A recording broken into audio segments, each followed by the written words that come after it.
Welcome back to Grandma Pam's Story Time and the story of Gracie the Gosling's first snow adventure. It continues. Franny, a goose, landed with a skid in front of Gracie and Aunt Quacker and began to say, because he was very out of breath, I've been flying all night, puffed Franny. Have all the geese returned yet? No, not yet, said Aunt Quacker. Have you seen Mama Goose? The last time I saw her, she was flying near me, complaining about the cold snow and wondering if we were going the right way, said Franny. It was so hard to see and fly in that blizzard. Blizzard? Asked Gracie. Oh, honey, Franny means a snowstorm, said Aunt Quacker. Storm? Said Gracie, now beginning to worry even more.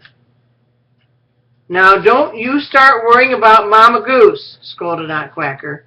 Your mama is a fine flyer and a very smart goose. She knows how to take care of herself in a storm. I'm sure if it got too bad, she found shelter and she will be fine. You just wait and see.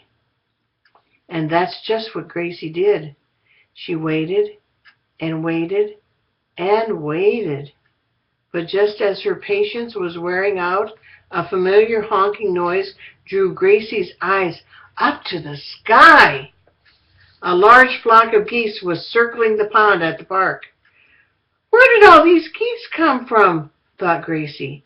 And then who should appear almost right in front of her, Gracie, covered with snow, but smiling from ear to ear? Mama Goose!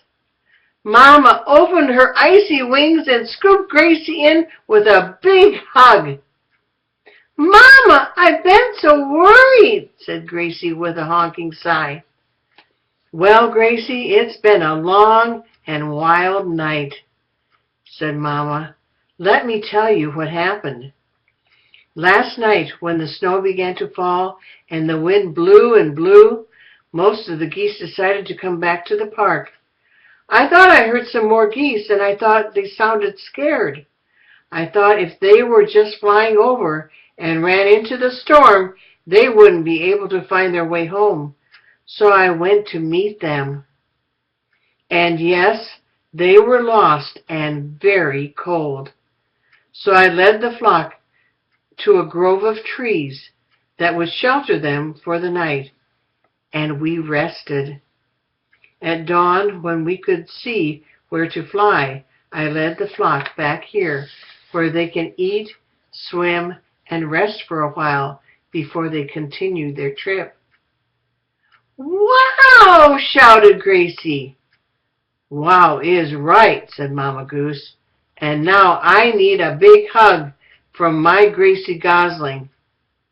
After a feather-filled cuddle, Mama, Gracie, Peeper, and Aunt Quacker waddled over to where Sarah and Henry were spreading food out for all the geese, ducks, and breakfast visitors who were honking and quacking and enjoying the great veggie treats. The end. Well, thank you for listening to this story today, and I will have more stories on this website as time goes on. Have a really, really good evening, a good night, and a good morning, okay?